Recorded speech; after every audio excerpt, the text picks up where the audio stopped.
How can I compare growth rates of things that happen at different times? And what precipitated our discussion of this? The answer to this is it turns out it's something called an index chart. And one of the great heroes and rock stars of the whole to visualize what's been happening to us is John Byrne Murdoch of the Financial Times. And he has published a variety of different charts based on this theme. This is one of the more complicated ones. It's been fascinating to watch how these things have evolved. Here's a simpler version that was just published today in CNN. And the conceit is, well, wait a second. I thought cases in China happened way before cases in Italy, happened before cases in Spain, happened before cases in the US, which happened before the UK. The idea here is, imagine if they had all started at the same time. So what I want you to focus on is usually if you look along the x-axis, you're seeing dates, but in this case, John Byrne Murdoch in the Financial Times and a lot of other organizations, but I think he was the first to really champion this type of chart for viewing this, said instead of it being the dates when it happened, it will be a common date, which is the number of days, in this case, since 100 cases. Jeff Schaefer put together a very playful examination of something similar to this. So I'm going to take something which is a little stressful and go to something lighter, which is he looked at the most viewed YouTube videos. This was maybe 4 years ago, and at the time, the top viewed video was Gangnam Style by Psy, and Hello by Adele was in 6th place, but which one got to 1 billion views fastest?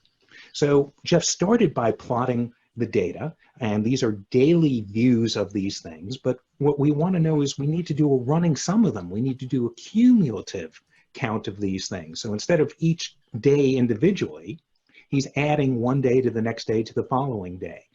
But I can't really tell because Gangnam Style hit in the middle of 2012 and Hello by Adele was towards the end of 2015. But with an index chart, what you're doing is you're taking this segment and you're saying, imagine if they started at the same time. Or in this case, instead of it being a date, it will be days from when it was first uploaded. And you can find Jeff's very playful and enjoyable dashboard on his Tableau Public profile page, and you can compare and we can see, hey, congratulations, Adele, at that time you reached 1 billion views faster than anybody else. I want to go back to the Financial Times item for a minute because there's some stuff in here that I think is pretty important, and that is not just the x-axis, but let's look at the y-axis for a moment. And in I don't know how many years of visualizing data, I don't think I've ever in a business dashboard used a logarithmic scale, but let's take a look at what's happening here. And I want to show you, here's the equal spacing by height, but in fact, this is equally spaced by showing powers of 10. So we're going from 100 to 1,000 to 10,000 to 100,000. And is there a good reason for doing that? And some people mistakenly think, oh, people use log scales so they can show small numbers and big numbers on the same graph. And that is going to get you in really big trouble. That's not why you do this. And let me give you a tongue-in-cheek example. Here's a fictitious poll asking people, who is your favorite band? And we have the Beatles #1 with a huge number of people, Rolling Stones, highly respectable, and then BTS and Vanilla Ice. Vanilla Ice, a very distant fourth over there. Well, how would you visualize this? Well, I would do this with a bar chart, or I might do it with a pie chart to show the Beatles are more than 50%. But if you're thinking, oh, I want to show large and small numbers at the same time, instead of a linear scale along the bottom, I'm going to use a logarithmic scale, and I have something which is ridiculously misleading. Oh my God, this is a terrible thing to do. It gets a giant screaming cat. Well, why would you ever want to do something like this? And I realized I need to explain to friends, colleagues, people who are not steeped in data visualization. And if you are attending this thing or watching a recording of it, you're probably into data visualization and think about these things, but we're starting to see the use of log scales and mainstream charts. How do you explain this to other people? And I sent out something to the hive mind of Twitter, and they were kind enough to help me out here. Here we go. A number of people suggested some great stuff, and several people reminded me of something which is in R.J. Andrews' book, Info We Trust. Log scales are an attempt to show either the rate of change or the rate of growth or the ratios between things. And so here I'm going from 8 to 16, and here I'm going from 16 to 32, and here I'm going from 32 to 64. So each time this is a doubling.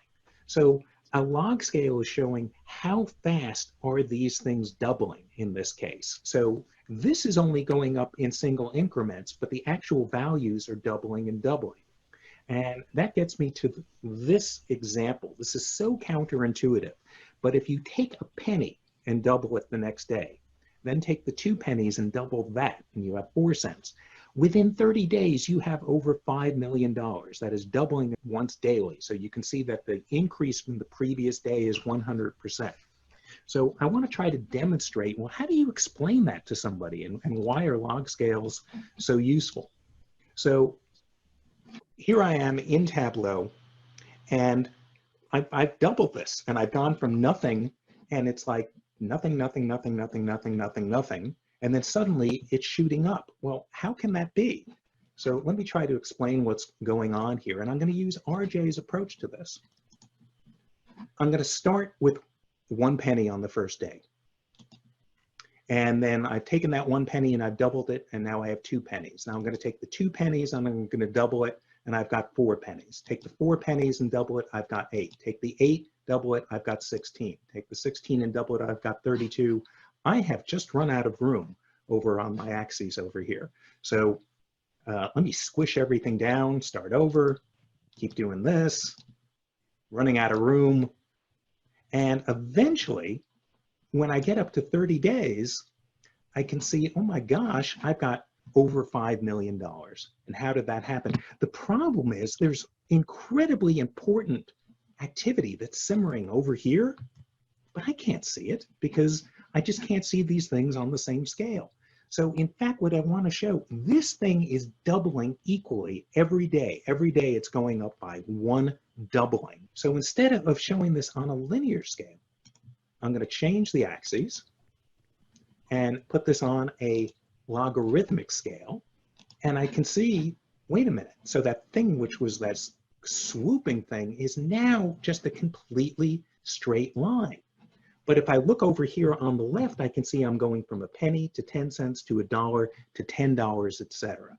So in fact, it is growing exponentially.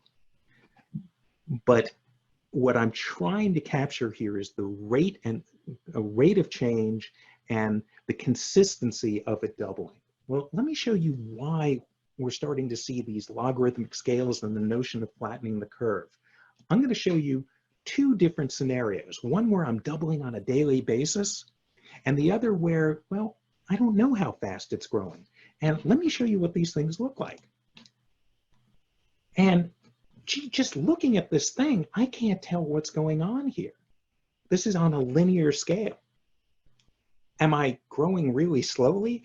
Or is it in fact, no, this is just growing at half the rate. At 60 days, this thing is going to shoot up. So if instead of keeping it like this, I use a logarithmic scale, I can see, oh, at the beginning, these things are tracking, but this is going down further and further and further. And now you're seeing it's still increasing, but it's flattening off.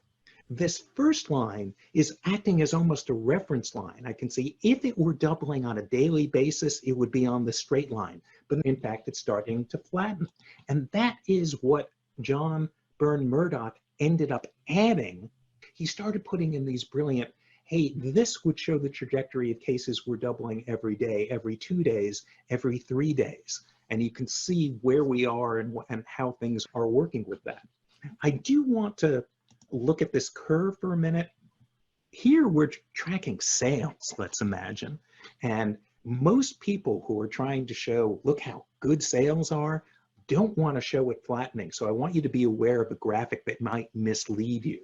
So instead of showing it this way, which is something we'd want to see in the cases or deaths, we'll go back to the linear scale. And it looks like, wow, look at this. Sales are really increasing. And we might fill it in as an area chart to show you cumulative gains, cumulative sales. And this was shown with great infamy by Tim Cook a while back showing cumulative iPhone sales. Wow, look how great we're doing. Well, look at where the tweet is coming from. It's coming from a handle called Calling Bullshit, which is a book which will be coming out on August 4th by two authors, one of whom is one of my favorite people to follow right now, Carl Bergstrom. And he's done a great job explaining so many things behind the pandemic, but also I'm looking forward to this book. And if we go back to this example, and if we look at the actual daily values, look, this thing looks like it's increasing, but every day it's actually going down a bit. So yes, sales are increasing, but not nearly to the same extent that they had, and they're starting to flatten off. And you see that in the logarithmic scale, but you don't see it in the cumulative flow chart. I have not published any of these things, but I'm certainly looking at what's happening in different states and different counties and trying to get a handle on cases and deaths around COVID-19. And New York is the harbinger in the United States.